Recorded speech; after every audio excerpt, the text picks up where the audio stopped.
Afternoon, friends. Russell here. Little update on the CJ-7.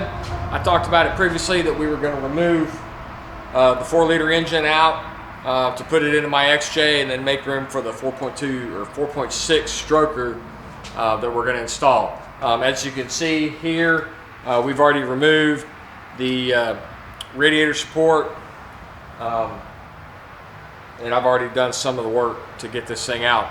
Only thing we got left to do to remove this engine is disconnect the bell housing bolts and the motor mounts, and we're going to lift it right out. So we're going to get started here real quick. We're going to time lapse this thing so it doesn't take too long, and enjoy the show. All right, we've got the bell housing bolts out now. Motor mount bolts are out, and so multiple different ways to remove an engine out of a CJ. The most common one is actually to take the whole engine transmission transfer case out all at once. I don't want to do that. There's nothing wrong with this transmission transfer case, no reason for it to leave the vehicle. So we're separating it at the bell housing, which makes taking those bolts out a little difficult sometimes. So the plan here is to get some of the weight off the motor, shift it forward to disengage the pilot, and then we'll jack it up and pull it on out. I'll set the camera off to the side here so y'all can get a good view, and we'll run this part on time lapse.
All right, there it is, the motor's out. Before I can put this into an engine stand, I've got to remove the pressure plate, clutch, and the flywheel because we'll be reusing this on the 4.6 stroker when it goes in. So I've got to get it off of this motor as well as the backing plate before we put this in the engine stand. Let's see what size it is. 14 millimeter. So like I've said before, folks, you never know when you get in these engines. When you're dealing with the Chrysler version, and this is a Chrysler 4-liter, Chrysler Jeep 4-liter, so the pressure plate bolts, and these are ARP bolts, they're 14 millimeter.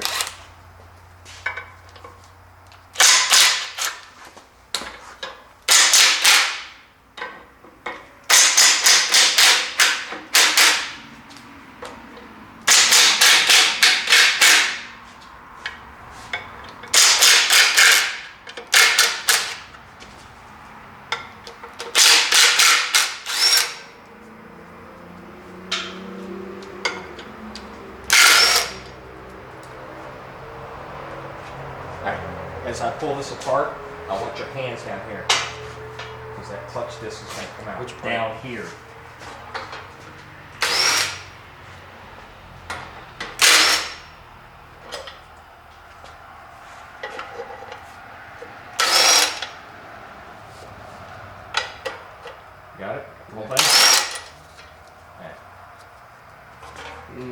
Brake pads. Yeah. Set it on the pad. Yep. Get me a small magnet tray off the left side.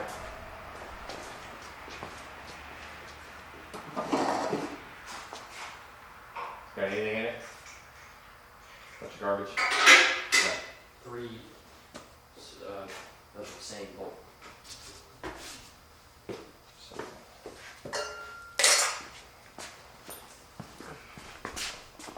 Spinny disky. Yeah. Why they got notches? Huh. Those. But it's a 1906, or it's a 1912 sided. Yeah. You could make it work with a 21 No. 6-sided. That's so much torque on there. Yeah, Shoot it up. around the bolts. Make it stay real good. Is that why they're 12-sided?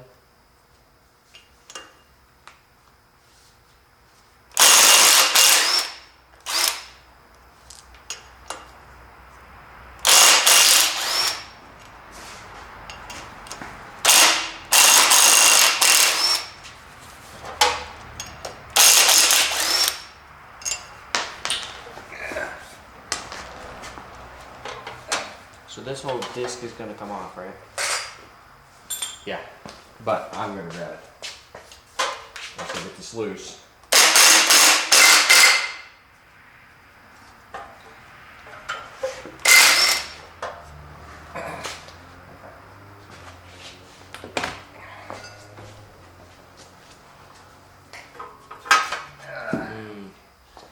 Yep, set that aside.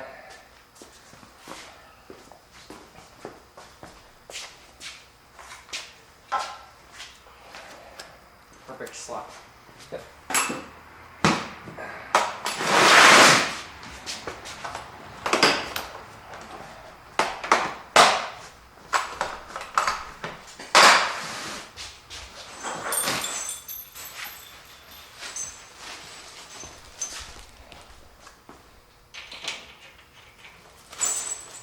Is that the set that we used for moving it?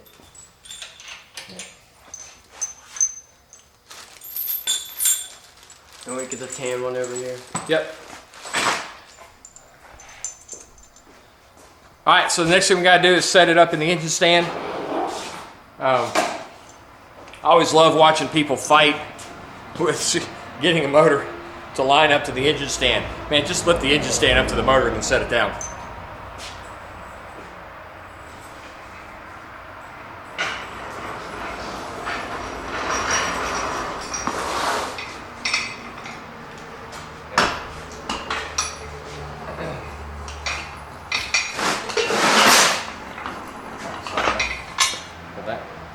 Where's the handle? Where's that one? I'll be right back.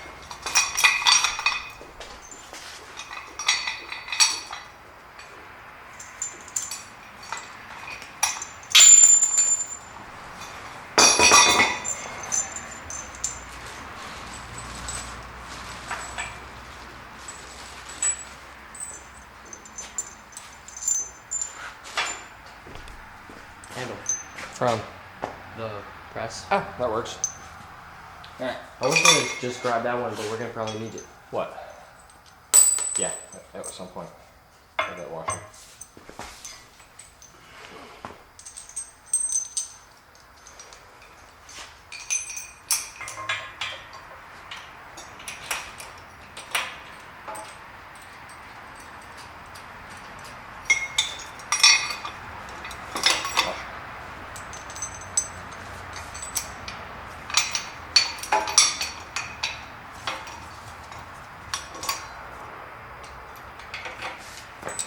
Thank you.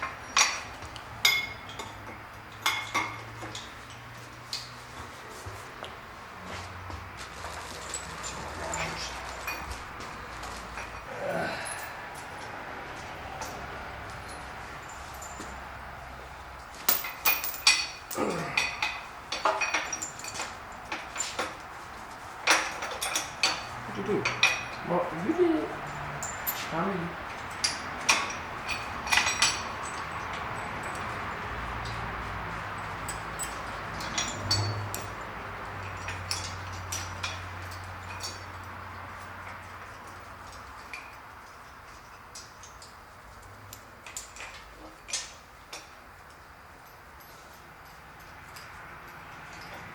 much easier if I can pick that up.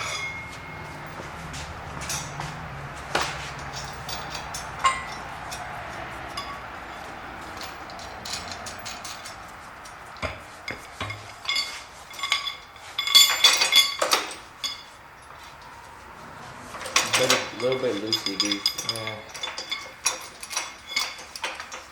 Now I'm trying to get this on the center of gravity as best we can. Not that you really can, because these things are so top heavy. Yeah. It's just weird. There's a reason why the engine is so effective and this thing is not.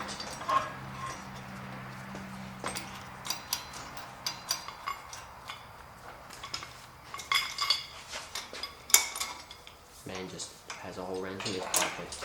Yep. Just because those are like such a random size.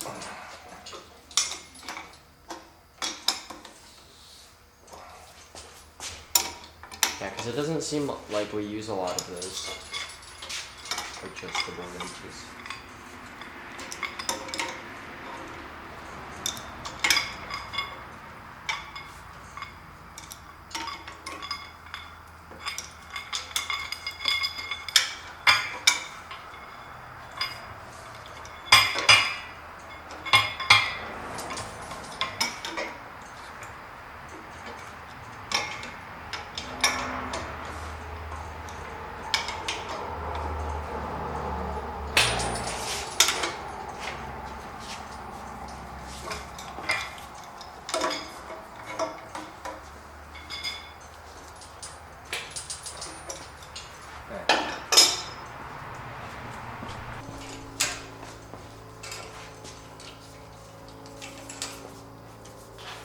Goofy. Yep. Put the lid back on and go put it away. I leveled it out a little bit more. Yeah, it's fine.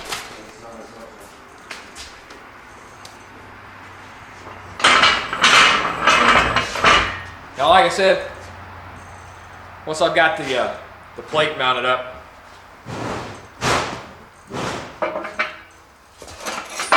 just lift your engine stand into place. You got that pin?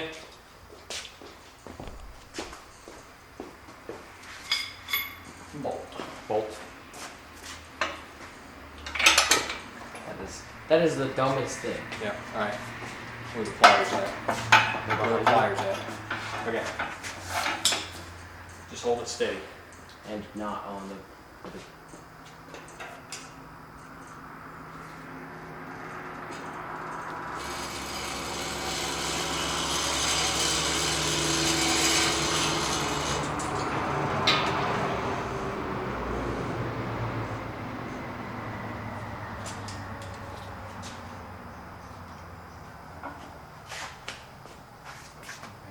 I'm going to leave it hanging.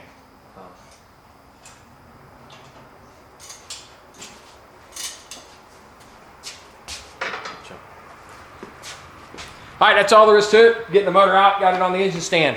I'll move the camera again. I'm going to show you everything we're going to have to take off of this to install it on the stroker motor, and I'll explain why I've got to do it now because I can't finish the short block until I have a particular part off of this motor. All right, so if any of you guys own a TJ, you'll recognize this configuration here. This is the belt, power steering, and AC setup, identical to what's used on a 1997 Jeep TJ Wrangler. And that's the way you've got to set it up when you put the 4-liter into a CJ, because you run a central fan. So, items that we're swapping over. We're going to swap over the entire intake manifold in the header, the power steering pump bracket. The water pump on this has to swap out because it's different from an XJ. And obviously the alternator bracketry's got to go over. But the real reason we've got to do this now is this is a special crank pulley. If you see right here, the little mag pickup, that is the crank angle sensor for the HESCO wiring kit that I have. And it's specific to this pulley. So I have to have this pulley when I assemble the short block over there, because you use the pulley to center the timing cover before you torque it down. So that's the main reason we went ahead and pulled it out today, so I can get to tearing this stuff apart tomorrow so we can finish that short block. And that's all I got for today. A little quick video on removing the engine. Hope you guys enjoyed it. If you've got any questions or comments, go ahead and hit me up in the description below, and I'll put a link up here for the stroker build as well as the CJ build so far. If you like this content, go ahead and like, hit subscribe, hit that bell icon for future notifications, and as always, there's more to follow.